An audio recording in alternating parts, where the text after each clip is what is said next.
I met with a prospect this past week who had exercised their incentive stock options last year.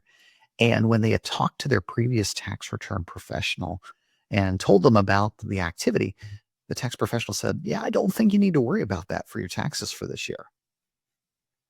Yeah, you heard that right. Incentive stock options are kind of a minefield for complications for your tax return. And luckily, the lead that we talked to was aware of that, and she sought out some second advice by reaching out to us, and thankfully we could help her out with that. But the key thing that you need to know with incentive stock options is that exercise event can have really significant tax consequences.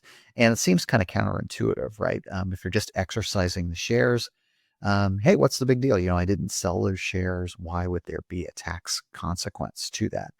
And the key with the incentive stock options is the IRS views that as an income event, not for regular income tax purposes, but for alternative minimum tax purposes. And for AMT, that's kind of gone away for a lot of people over the last couple of years. Not many people are familiar with alternative minimum tax, and it's really important that you're aware of that if you have incentive stock options. And so the IRS views this as an adjustment to your alternative minimum tax income for the value between the exercise price and the fair market value for those shares for the year. That becomes an adjustment to AMT income. And then the IRS figures out, hey, here's our regular taxable income on one side. Here's our AMT taxable income on the other.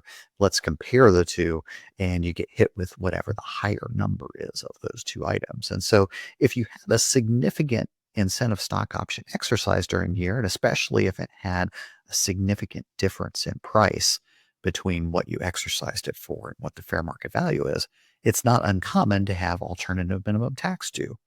And there's a certain amount of an exemption for that at a certain low level where that doesn't trigger tax. But unfortunately, starting in 2026, that exemption amount has drastically decreased. And so we're going to see a lot more clients that are subject to alternative minimum tax going forward with their incentive stock options.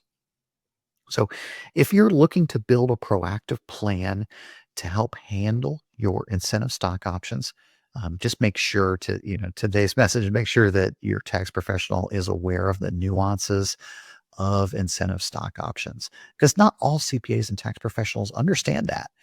Each of us tends to specialize in our own area. And I will say, after working in the field for about 20 or 25 years now, the mistake that a lot of CPAs make is, thinking that they can be a generalist in everything. And honestly, the tax code is just too big to do that anymore. You really need to have a specialty to do it well. Otherwise, you're spending a lot of time just doing research every day, coming up, with understanding new issues. And so, yeah, that's why we focus here at McCarthy Tax on equity compensation. So, we can be your expert in dealing with those incentive stock options. We want you not only to be out in front and aware of the tax impact of handling those shares, but we want to do it in a tax sensitive manner and hopefully help save you some tax money and doing things, in a way that will help with that. And so, if you're looking for some help, please feel free to reach out to us. We're always talking to new clients, even throughout the busy tax season. And if nothing else today, just make sure that you don't let bad advice cost your windfall. If you've got ISOs vesting this year, let's talk before you exercise those shares. All right. This is John at McCarthy Tax, and thanks for taking a few minutes with us today.